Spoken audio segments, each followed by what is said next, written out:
I think it's very easy for a lot of people to obsess over what's happening from the waist up when we talk about shooting. There are so many YouTube channels where all they tend to talk about, now this is not a diss, is they're talking about here up. And that's great. It is very good to have a fundamental form and a fundamental release. Keep that elbow in. All those things. You already know those things. You have so many resources, and you can just look at the league, look at how these guys are shooting. And yes, it is very easy to study and to practice having good form from the waist up. And most good shooters do.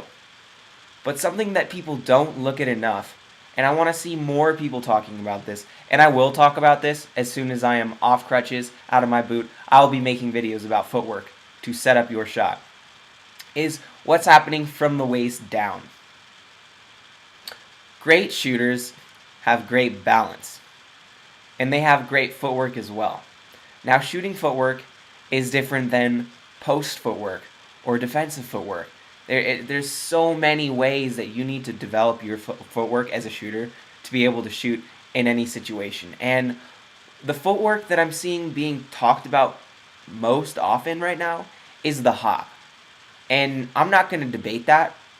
The hop is a great element of footwork, but it is just one practice within the many types of footwork that you need to have as a shooter. And I'm not only talking about what your feet are doing, I'm talking about your center of gravity and your balance. So when we look at great shooters like Steph Curry, everybody is obsessed with what he's doing from his waist up. They're talking about how quick his release is. But what they don't seem to notice is that he has one of the quickest jumps in the NBA. He does not need to use a lot of knee flexion to get his shot off. Kind of similar to Ray Allen. These guys are so quick because they're popping off the ground instantly once their feet is set. And the only way that you can pop off the ground instantly, now while it is related to athleticism, you have to be on balance immediately once you set your feet to pop off the ground instantly and straight up where you need to go. So there are shooters in this league who are very successful, and they shoot a lot of fades, fadeaways with their body. You'll see them shooting a lot of leaners if they're shooting off of a hard cut. But I think great shooters like Steph Curry, what you're going to see is every time they take a shot, no matter if they've run around 3 screens and are coming from a full sprint, receiving a pass and letting it fly, they stop their momentum. Steph Curry can be running in any direction on the court and shoot at any time because he gets his balance immediately. And that comes from his amazing footwork. So I'm going to be doing videos on the future about footwork. But, right now what you can be doing, anybody who's trying to learn more about footwork, it's very easy to learn about footwork. And here's the challenge. You watch these players who are great. Take Kyle Korver, take Ray Allen, take Reggie Miller, or even right now a guy who's really tearing stuff up for the Clippers is J.J. Redick. Now, J.J. Redick was a very promising shooter in college. We saw what he could do. He's only 6'4", and he plays the 2 in this league, and he's not extremely athletic. He's not an amazing defender, so his impact is completely on the offensive end, and he has to shoot at a very high rate. He's shooting the 3 at a great 43% this year, and he's really being amazing for those Clippers. But if you watch these guys who really identify as shooters mainly, you should watch the way that they get around the court and the way that they get themselves open for their shots, because they're not creating their shots off the dribble.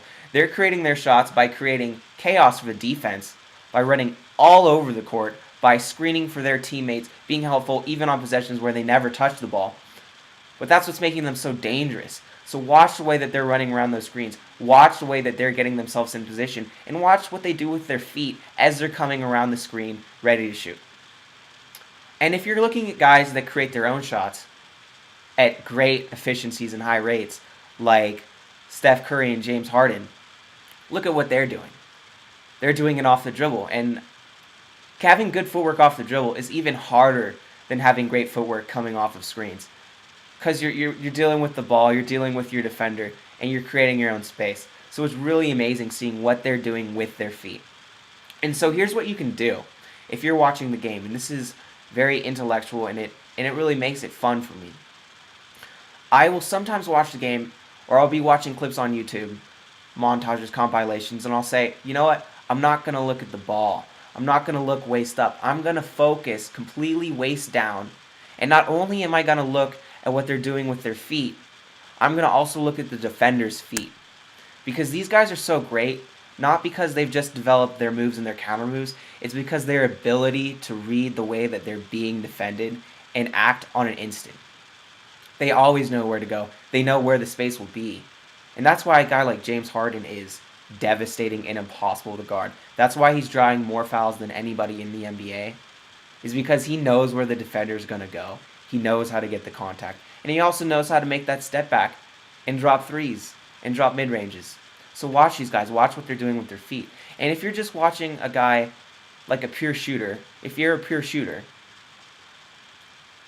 here's what you do. Don't watch the ball. Don't follow the man with the ball. Say, I'm going to take this possession or these next 2 possessions, and I'm only going to watch the off-ball movement. And watch how they're being defended. So you can do all these mental exercises. You can take a whole possession, and this is just a sidetrack. This is a tangent. You can take a whole possession and not watch the offense. Only watch the defense. If you're trying to learn how to play team defense, watch a great defensive team like the Warriors or the Spurs or the Pacers or the Bulls. Watch them and see how they're defending. See how they're attached to their man. See how they help. See how they rotate. These are all things that are a little harder to watch for because, it seems like most of the time we're watching for the next dunk or the next 3 or just the man with the ball. But start looking 1 pass away. Start looking 2 passes away. Start being able to predict the plays that they're going to be calling. Start being able to predict the man who's going to take the shot at the end of the possession. Start being able to predict how they're going to defend. And, just watch more than waist up in basketball. You're going to make yourself a better player. You're going to be better informed if you're watching away from the ball, if you're watching the defense, and you're watching these guys' feet. Because we need to pay more attention to balance in this game. Basketball is a game of balance and a game of skill. So, grow your own mind, grow your own basketball IQ, and start watching people's feet. See what they're doing, and I guarantee you're going to become a better shooter, a better defender as well.